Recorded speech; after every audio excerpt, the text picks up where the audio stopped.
Praise the lord అందరికీ. తండ్రి, కుమార, పరిశుద్ధాత్మ త్రియేక నామంలో మీ అందరికీ నా హృదయపూర్వకమైన వందనాలండి. ఈరోజు దేవుని వాక్యంలోనికి వెళ్ళినట్లయితే 34వ కీర్తన 8వ అధ్యాయం. యెహోవా ఉత్తముడని రుచి చూచి తెలుసుకొనిడి, ఆయనను ఆశ్రయించు నరుడు ధన్యుడు. ఇక్కడ చూడండి, యెహోవా ఉత్తముడని రుచి చూసి తెలుసుకోవాలి. ఇప్పుడు కూరలో అది మంచిగా కుదిరిందా లేదా అనేది మనం ఎట్లా చెప్పగలుగుతాం?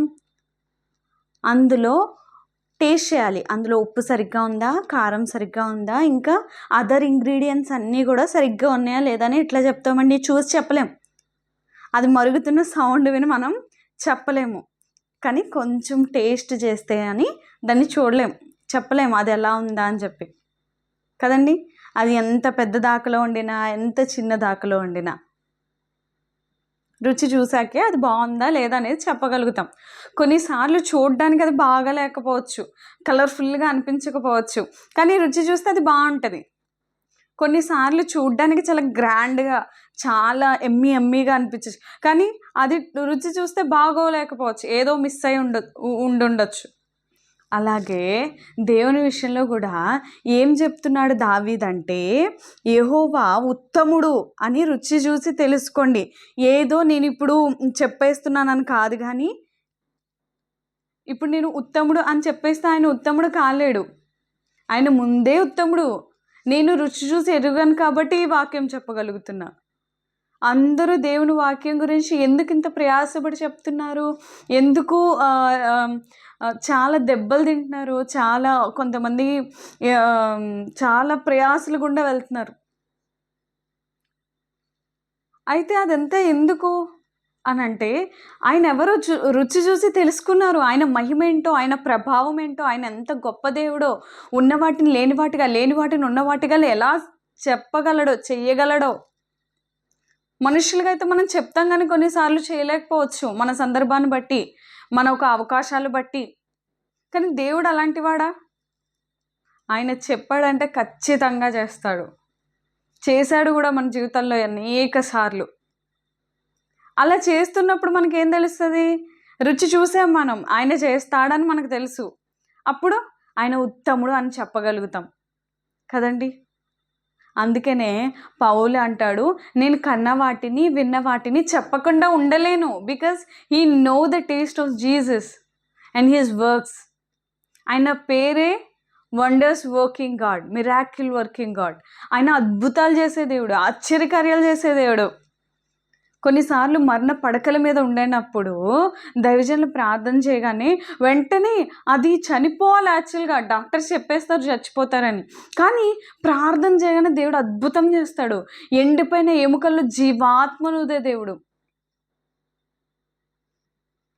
నా తండ్రి ఒకసారి అనారోగ్యంతో ఉండేటప్పుడు డాక్టర్స్ చెప్పేశారు బతకడని, చాలా కష్టం అని చెప్పారు. కానీ విశ్వాసంతో ప్రార్థించినప్పుడు దేవుడు బతికించాడు. మనుష్యులకు అసాధ్యమైనవన్నీ కూడా దేవునికి సాధ్యము. అది ఎప్పుడు నేను చెప్పగలను? అది నా జీవితంలో దేవుడు ఏం చేయలేదనుకోండి, నేను అలా చెప్పగలను అంత ధైర్యంగా దేవుడి గురించి అలా చేశాడని. దేవుడి దగ్గరికి వచ్చే చాలా మంది వరకు చాలా కృపలను పొందుకొని, మేలులను పొందుకొని వస్తారు.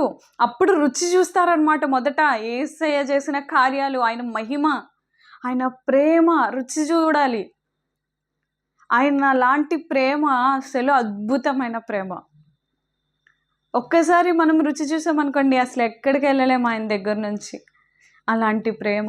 ఆయన సిలువలో అందరూ హింసిస్తుంటే ఆయన పలికిన మాట ఏంటో తెలుసండి? వీరు ఏమి చేయుచున్నారో వీరు ఎరుగరు కనుక వీరిని క్షమించమని తండ్రికి ప్రార్థన చేసినట్లుగా మనం చూస్తాం. అది చదవడానికి చాలా తేలిగ్గా అనిపించి ఉండొచ్చు, కానీ ఆ పరిస్థితి గుండా మనం వెళ్ళుంటే ఒకసారి ఆలోచన చేసుకోండి. మనల్ని ఎవరైనా సడన్గా కొట్టారనుకోండి, ఖచ్చితంగా ఒకటికి ఒకటి 2 కొట్టకపోతే మనకు సెల్ఫ్ సాటిస్ఫాక్షన్ అవ్వదు మనిషిగా. కానీ ఆయన దేవుడు కాబట్టి, ఆయన గొప్ప దేవుడు కాబట్టి, పరిశుద్ధుడు కాబట్టి, ఆయన్ని కొడుతుంటే, ముళ్ళ కిరీటం పెడుతుంటే, ఉమ్మూస్తుంటే ఆయన పలికిన మాట వీరు ఏం చేస్తారు వీరికి తెలీదు, అవన్నీ క్షమించేసాయా యేసయ్య తండ్రితో అడుగుతున్నారు. మనం కూడా మనం చేసే పాపాలు చాలా వరకు మనకు తెలీదు. మనం మాటల్లో దూషించడం కానివ్వండి, మనం చూసే చూపులు ఆయనివ్వండి, మనకి కొన్ని తెలియకుండానే చేసేస్తాం, తెలిసి చేస్తాం. అప్పుడు దేవుడు తండ్రికి ప్రార్థన చేస్తాడు. కుడి పాశాన్ని కూర్చొని యేసయ్య తండ్రికి ప్రార్థన చేస్తాడంట. వీళ్ళు ఏం చేస్తున్నారు వీరికి తెలియదు కానీ నువ్వు క్షమించు తండ్రి అని చెప్పి ప్రార్థన చేస్తాడు. ప్రార్థన విజ్ఞాపములు మన పక్షాన చేయడానికి ఆయన ఉన్నాడు. తండ్రి కుడిపార్శ్వమున సింహాసనాసీనుడై. అంత గొప్ప యేసయ్యను మనం ఖచ్చితంగా రుచి చూడాలి. ఇంకా రుచి చూస్తే సరిపోతుందా? కింద చూడండి, ఆయనను ఆశ్రయించు నరుడు ధన్యుడు. ఎవరైతే యేసయ్యని రుచి చూసి ఆయన దగ్గరికి వస్తారు కదా, నేను కానీ మీరు కానీ, మీరు ధన్యులు, నేను ధన్యురాలను అనుకోండి. మీ హృదయం మీద చేయబెట్టి నేను ధన్యుడనని. Is a great God that we serve. Paul ఏమంటాడు తెలుసా? నేను పొందిన శ్రమల చేత అతిశయపడుతున్నాను అని అంటాడు. ఇది ఇంకా లోతైన మర్మాలు ఇవన్నీ. అసలు శ్రమల చేత ఏంటంటే శ్రమల ద్వారా మహిమను చూస్తున్నాడు పౌలు. దాని ద్వారా యేసయ్య ఎలాంటి వాడో దినదినము నేర్చుకుంటున్నాడు, ఇంకా ఇంకా ఎదుగుతున్నాడు. అలాంటప్పుడు శ్రమల ద్వారా మహిమ ఎలాగొస్తుందో రుచి చూశాడు. యెహోవా ఎవరో ఉత్తముడని రుచి చూసి తెలుసుకున్నాడు పౌలు. నిజమే కదండి. కొన్నిసార్లు కొన్ని పరిస్థితుల్లో వాక్యం చదువుతున్నప్పుడు మనం అర్థం చేసుకుంటే అసలు శిష్యులు ఎందుకు దేవుడిని అలా వెంబడించారు? ప్రపంచమంతా ఉంది, చాలామంది జనం ఉన్నారు. ఆ బెత్లెహేంలో చాలామంది ఉంటారు కదా. ఆ నజరేత్ అనే పట్టణాన్ని యేసు పుట్టినప్పుడు శిష్యులు మాత్రమే లేరు కదా, యేసయ్యతో చాలా మంది ఉన్నారు. కానీ శిష్యుల్లాగా ఎందుకు వాళ్ళందరూ వెళ్ళలేరు? ఎందుకంటే కొందరు మాత్రమే యెహోవాను రుచి చూసి ఎరిగారు, తెలుసుకున్నారు. ఎవరైతే నమ్ముతారో వారి జీవితాల్లో దేవుడు గొప్ప కార్యం చేస్తాడు. అప్పుడు మీరు రుచి చూస్తారు యేసయ్య ఏంటో. ఆ విశ్వాసం మనకి పెంపొందించజేయడానికి పరిశుద్ధాత్మ దేవుడి వాక్యాన్ని మన ముందు ఉంచాడు ఈ రాత్రికాల సమయమందు. అందరం కళ్ళు మూసుకుందామా, ప్రార్థన చేద్దాం. యేసయ్యను మనం అందరం ఇంకా ఆహ్వానించాలి. ఆయన ఇంకా గొప్ప కార్యాలు చేయబడాలి మన ద్వారా, మనతో. పరిశుద్ధాత్మ దేవుడిని ఆహ్వానించినప్పుడు మనలోకి వచ్చి ఆయన మనం అడిగే ప్రతీది సఫలపరుస్తాడు. చేసిన ప్రతి వాగ్దానానికి ఆయన సమాధానం చెప్తారు. అందుకనే మనల్ని వాగ్దాన పుత్రులుగా అంటాడు. అవన్నీ స్వతంత్రించుకుంటున్నప్పుడు రుచి చూస్తూ ఉంటాం. అందుకనే మన్నా అంటారు వాక్యాన్ని. అది తింటూ ఉంటే దాని రుచి తెలుస్తూ ఉంటుంది. పరలోకపు మన్నా అంత విలువైనదండి.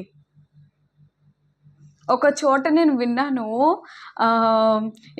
ఏముందంటే అక్కడ మన భారతీయులకంటే ఒక స్పెషాలిటీ ఉందంటే ఏంటంటే మనం దేనినైనా స్టోర్ చేసేస్తాం, కానీ మన్నాని స్టోర్ చేయలేం. దాన్ని ఫ్రెష్గానే మనం తినాలంట. ఎంత చక్కగా చెప్పారు కదండి. నిజమే. ఈ పరిశుద్ధ గ్రంథమైన ఈ వాక్యాన్ని మనము స్టోర్ చేసేసుకోలేము. ప్రతిదినము తింటా ఉండాలి. నాకు అనేకమైన వాక్యాలు గుర్తొచ్చేస్తున్నాయి. ఏంటంటే పరిశుద్ధాత్మ ప్రేరణ ద్వారా ఇంకొక వాక్యం ఉంది. ఏంటంటే మనిషి రొట్టె వలన జీవించడు కానీ యేసయ్య నోట నుంచి వచ్చు మాట వలన జీవిస్తాడు అన్నట్లుగా. ఆ మాట దావీదు ఎట్లా చెప్పగలిగాడు? ఆయన ఆల్రెడీ రుచి చూశాడు, అందుకనే ఉత్తముడని చెప్పగలుగుతున్నాడు దావీదు. మనం అందరం కూడా ఆయన్ని దినదినము ఆయన మన జీవితాల్లో, మన ద్వారా అనేకుల జీవితాల్లో చేస్తున్న కార్యాలను బట్టి మనం నిత్యం రుచి చూడడానికి ప్రయత్నం చేయాలి. యేసయ్య నువ్వు ఏదో ఒక కార్యం చేయని ప్రార్థన చేయాలి. మనం రుచి చూసి మనం మాత్రమే తెలుసుకొని ఉత్తముడని సర్టిఫికేట్ ఇచ్చేయడం వల్ల ఏం లాభం ఉండదు. కానీ అనేకులు కూడా రుచి చూడాలి, అనేకులు కూడా అది నేర్పించాలి. ఆ రుచి అనేది వాళ్ళు కూడా చూడాలి. అలాంటి అనుభవంలోనికి మనం వచ్చే వరకు ఆయన గురించి ఇంకా తెలుసుకుంటూ ఉండాలి కదండి. పరిశుద్ధాత్మని సహాయం అడుగుతామండి రాత్రికాల సమయమందు. ఆయన గురించి ఇంకా అనేకమైన లోతుగా వెళ్ళడానికి, లోతైన దేవుని వాక్యం నేర్చుకోవడానికి, ఆయన్ని ఎలా స్తుతించాలో, ఆయనకి ఇష్టానుసారంగా మనం ఎలా జీవించాలో, ఆయనను రుచి చూస్తూ క్రీస్తు వలె ఎలా మార్చబడాలో మనం నేర్చుకుందామండి. కళ్ళు మూసుకొని ప్రార్థన చేద్దాం.